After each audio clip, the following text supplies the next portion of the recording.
About a week ago, I received this Kinesis Gaming Freestyle Edge RGB keyboard from a coworker, and I've been really enjoying it since. The configurability is great, and the split layout works perfect for my setup. But there's one thing that I would like to change, and that's the switches. The Cherry MX Brown switches that it comes with are good, but I think they could be improved. I personally prefer a linear switch, and when pushing the keys down, sometimes when you're pushing them at an angle, you can feel that it's a little mushy on the way down. So we're also going to be going with a box design. Now, most keyboards these days are very easy to change. They have hot swappable keys, but this is a keyboard that does not have that. The switches that you get from the factory are the switches that you're going to have to keep. But not today, because I'm going to show you how to disassemble these keyboards, use a really cool tool called a solder vacuum to make taking these soldered switches off really, really easy. And then I'm going to show you how to put it back together, and we're going to do a before and after comparison. As with most keyboard builds, we're going to go ahead and start by taking off the keycaps. That just gets them out of our way and make sure that we have access to pretty much every screw that we might need access to.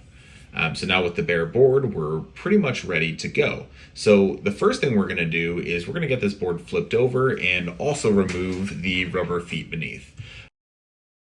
Now you can see that there are 5 rubber feet that I'm putting out here. That middle one on the left is actually not necessary to remove. Now don't do what I did here. This is, my finger still hurts a little bit. They are very, very stuck down and very squishy, so they love to bend your nail backwards. And I have some pretty tough nails, so I was surprised that it didn't just lift right up. So we're going to take the screwdriver, which did not ruin the rubber feet in any way, shape, or form. You can see there's where I removed the middle one and realized we didn't need it. And this gives us access to the 4 screws at the corners. So of course, next up is removing those 4 screws, which should give us access to a whole lot more underneath the keyboard. So to disconnect the 2 halves from each other, they're just held together by some small plastic clips. Do be careful, they are very small, but if you go very slowly and around the edges, it comes off with really no difficulty whatsoever. And I had no issue breaking clips, so I was very thankful to see that. So the next thing we're going to do is take off 4 more screws on the inside of the keyboard. Those are the exact same screws as the outer ones. Removing the cables, do be careful. Some of the wires themselves are quite thin, so be sure as you're taking them off to hold it only by the white connector. So we're getting the helping hands ready here for the next part, which is the tool that you're seeing on my left or to our right. This is the soldering vacuum. Check this out. So with Wick, it takes minutes or multiple tries to remove solder, but with this, it's just a single try. Look at that. With just one go, we get to vacuum up all of the solder into the machine. It's basically like a combination solder vacuum, as the name might suggest. This makes it extremely easy and extremely quick to take off all of the joints and start fresh.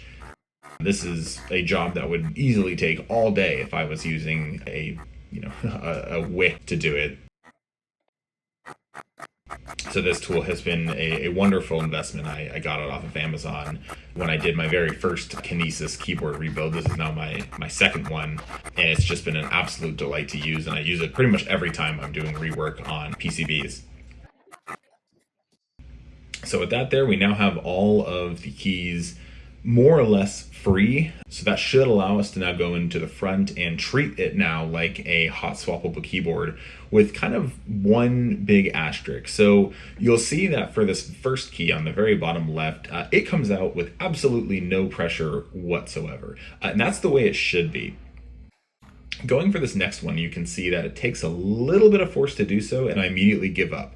This is what you want to do because, one thing we're doing with this is voiding the board's warranty. And one thing you can very easily do when you're doing this is accidentally ruin the pads that the pins of the switches are connected to, which is very, very difficult to fix if you do that. So take this part with, utmost caution, because this is the part where you're going to accidentally break your board. Had I been more thorough with the solder vacuum, I was on the other side. I was actually able to get all the switches off on the first go, but this side required a couple of re-vacuums just to get out what was probably a very tiny blob of solder just holding it on. So with all of the joints now kind of re-vacuumed, we're going to flip the board over one more time and give each key one more go at removal. You can see here that what was previously a very hard key to remove now came out with just a very tiny amount of force, and you'll see that the remaining switches are basically just going to fall right out of the board, which is, like I said, exactly the way that it should be. So with a clean board, we're on to what is effectively phase 2, or the assembly.